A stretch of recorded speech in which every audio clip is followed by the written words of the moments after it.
ಎಲ್ರಿಗೂ ನಮಸ್ಕಾರ. Welcome back to our YouTube channel Poorna vlogs.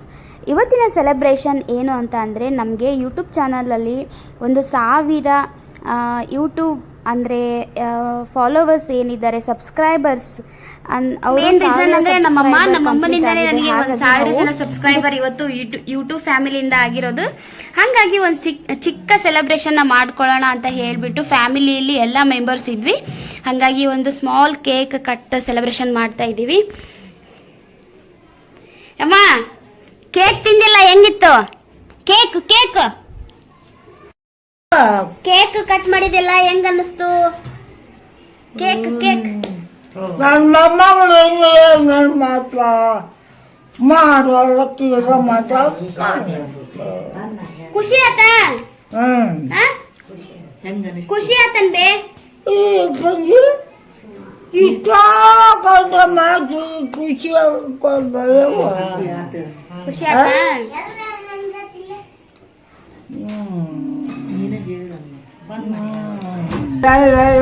ಸೊಸೆ ಬಿಸಿ ಊಟ ಮಾಡಿಕೊಡ್ತಾವ. ನಾಲ್ಕೊತ್ತ ಊಟ ಬಿಸಿ ಸುಡು ಆರೋಗ್ಯನ ಕೊಡೋಗದವ. ನನ್ನ ಮೊಮ್ಮಗಳು ಚಲೋ ನೋಡ್ಕೊಂತಾಳೆ ಅವ್ವ. ಆಕೆ ನೋಡ್ತಾ ಅಂತ ಇಲ್ಲಿ ತನಕ ನೋಡ್ತಾ ಇದ್ವಿ. ಹೌದಾ? ಜೊತೆವ ಒಂದು ತಾಯಿ ನೋಡಕ್ಕಲ್ಲ ನೋಡ್ತಾ. ಅದಕ್ಕೆ ನೀನು ಇಷ್ಟು ಗಟ್ಟಿದ್ದೀವಿ. ಮಾತಾಡ್ರೆ ಹೇಳಕ್ಕ ಎಳಿತಾಳ್ತ, ಮೈ ತೋರಿಸ್ತಾ, ಸೋಪ ತಿಕ್ತಾ, ಮಗಕ್ಕಿಂತ ಎಷ್ಟು ನೋಡ್ತಾವ ನನ್ನ ಮೊಮ್ಮಗಳು. ಹೌದಾ? ನನ್ನ ಜೊತೆವ ನೋಡ್ತಾವ ತಾಯಿ. ಸಿಟ್ಟು ಬರ್ತತಿ, ಕಾಕಾಗ ಸಿಟ್ಟು ಬರ್ತತಿ. ನನ್ನ ಕಾಕ ಬಾಳಿ ಸಿಟ್ಟಾದ್ರೂ ಚಂದ ನೋಡ್ಕೊಂತಾರಲ್ಲ ಎಲ್ಲಾರು. ನಿನಗೆ ಸಿಟ್ಟಾದ್ರೂ ಎಲ್ಲ ಮಕ್ಕಳು ಮೊಮ್ಮಕ್ಕಳು ಎಲ್ಲರೂ ಚಂದ ನೋಡ್ಕೊಂತಾರಲ್ಲ. ಎಲ್ಲರೂ ನೋಡ್ತಾರ, ಎಲ್ಲಾರು ಬರ್ತಾರ, ಎಲ್ಲರೂ ಹೋಗ್ತಾರ, ಬರ್ತಾರ. ಮೊಮ್ಮಕ್ಕಳು ಬಂದು ಮಾಡ್ತಾ ಸೊಕ್ಕಾರ, ಸ್ವಚ್ಛಗೆ ಬಂದು ಮಾಡ್ತಾ ಸೊಕ್ಕಾರ, ಎಲ್ಲರೂ ಬೇಕಾದ. ಇವತ್ತ ಎಲ್ಲಾರು ನಿನಗೆ ಅಮ್ಮ ಆರಾಮದೇನಮ್ಮ, ಮತ್ತ ನಿನ್ ಪೂಜೆ ಮಾಡಿಯಲ್ಲ ಭಾಳ ಚಲೋ ಮಾಡಿದಿ, ಈ ವಯಸ್ಸೊಳಗೆ ಮಾಡೋದು ಭಾಳ ಇದು ಅಂತ ಹೇಳಿ ಕಮೆಂಟ್ ಮಾಡ್ಯಾರ ನಿನಗೆ.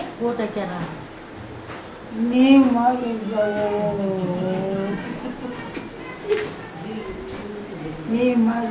ಮೊಮ್ಮಗಳು ಆತು. ಈಗ ಏನ್ ಹೇಳ್ತಿದಿ?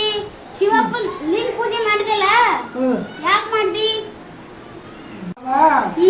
ಅವ್ನು ಪೂಜೆ ಮಾಡ್ಲ, ಎಲ್ಲ ಒಂದು ಪೂಜೆ ಮಾಡಿ, ಎಲ್ಲ ಒಂದು ಪೂಜೆ ಮಾಡಿ, ಇವನ್ನ ನಾಳೆ ನನ್ನ ಪುಟ್ಟ ಬರ್ತಾನ ದೇವ ಲಿಂಗಪ್ಪ. ಮತ್ತೊಂದು ಬಿಡೋಲ್ಲ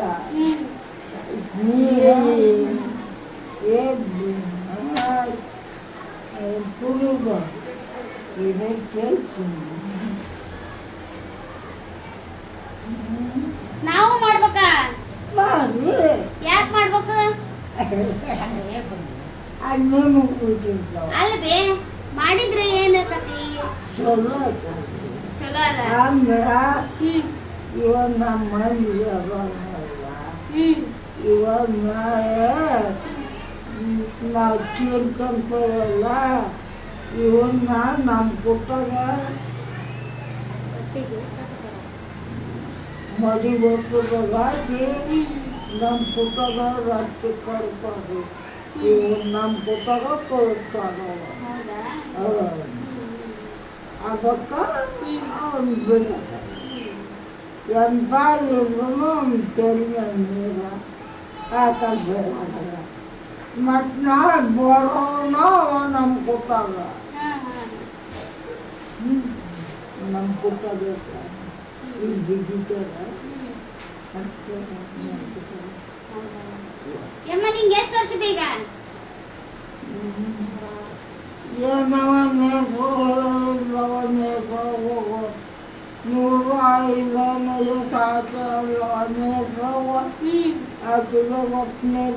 ನೀನು ಪೂಜೆ ಮಾಡ್ಕೊಂತಿದ್ದಲ್ಲ ಎಷ್ಟು ವರ್ಷದಿಂದ ಮಾಡ್ಕೊಳತಿ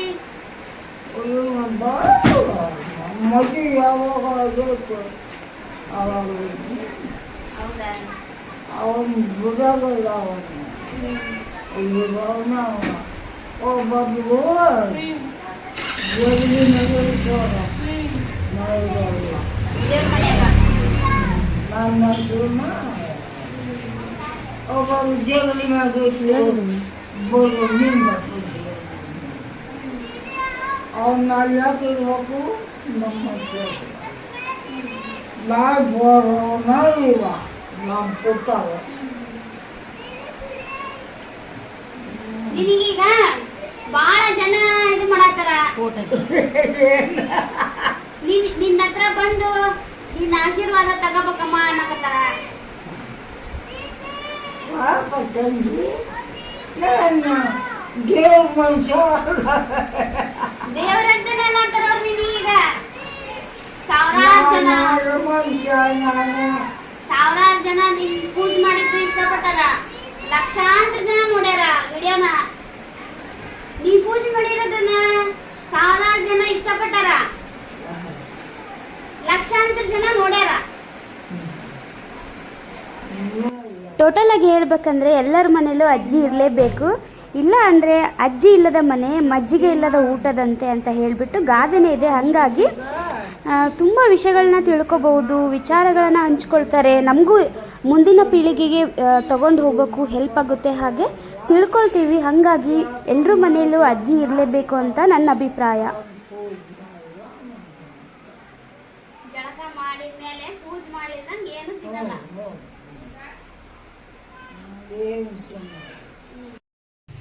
hi friends, welcome back to our YouTube channel Poorna vlogs.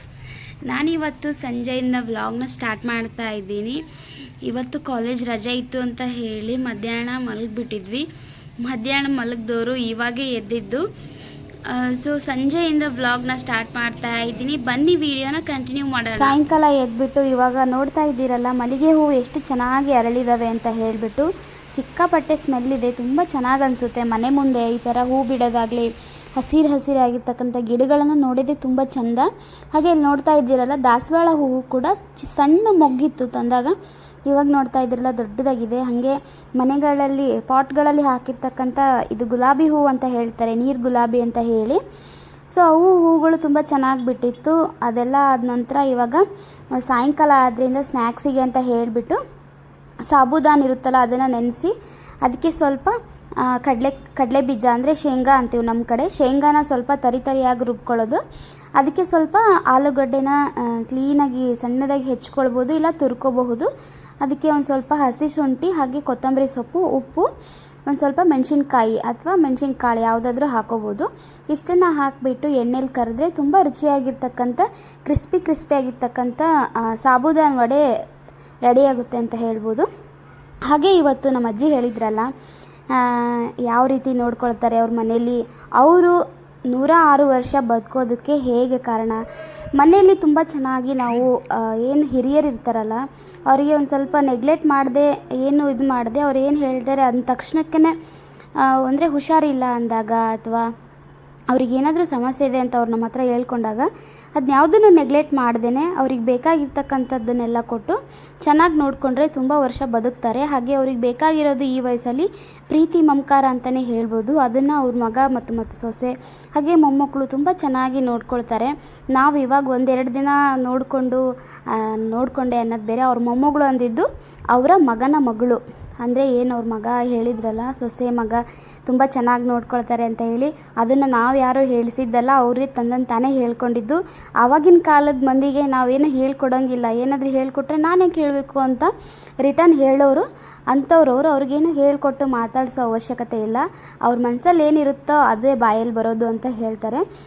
ಹಾಗಾಗಿ ಅವ್ರ ಮನಸ್ಸಲ್ಲಿ ಏನಿದೆ, ಅವರು ಇಷ್ಟು ವರ್ಷ 106 ವರ್ಷದ ಮೇಲೆ ಬದುಕ್ತಿದ್ದಾರೆ ಅಂದರೆ ಅದಕ್ಕೆ ಅವ್ರ ಮನೆಯವರೇ ಕಾರಣ. ಹಾಗಾಗಿ ಪ್ರತಿ ಸಲನೂ ಯಾರನ್ನಾದರೂ ಬೈಯೋದಾಗಲಿ ಮಾಡೋದಕ್ಕಿಂತ, ಅಂದರೆ ಅವ್ರ ಕೆಟ್ಟತನ ನಾವು ಹೇಳೋದಕ್ಕಿಂತ ಫಸ್ಟು ಅವರು ಏನು ನಮಗೆ ಒಳ್ಳೇದು ಮಾಡಿದ್ದಾರೆ ಅನ್ನೋದನ್ನ ಯೋಚನೆ ಮಾಡಿಬಿಟ್ಟು ಒಳ್ಳೆಯದನ್ನು ಹೇಳಿದರೆ ಅವ್ರಿಗೂ ಖುಷಿಯಾಗುತ್ತೆ. ಹಾಗಾಗಿ ಅವ್ರೇನೂ ಮಾಡಲಿ, ನಮಗೆ ಒಳ್ಳೇದು ಮಾಡಿದ್ದನ್ನು, ಕೆಟ್ಟದ್ದು ಮಾಡಿದ್ದನ್ನು ಸಾರಿ ಹೇಳೋದ್ರ ಜೊತೆಗೇ ನಾವು ಯಾವಾಗ್ಲೂ ಅವ್ರು ನಮಗೇನು ಒಳ್ಳೇದು ಮಾಡಿದ್ದಾರೆ ಅಂತಲೂ ಹೇಳಬೇಕು, ಆ ಗುಣ ನಮ್ಮಲ್ಲಿರಬೇಕು. ಹಾಗಾಗಿ ಅಜ್ಜಿ ಮಾತ್ರ ತುಂಬ ಚೆನ್ನಾಗಿ ನೆನ್ಪಿಟ್ಕೊಂಡಿದ್ದಾರೆ.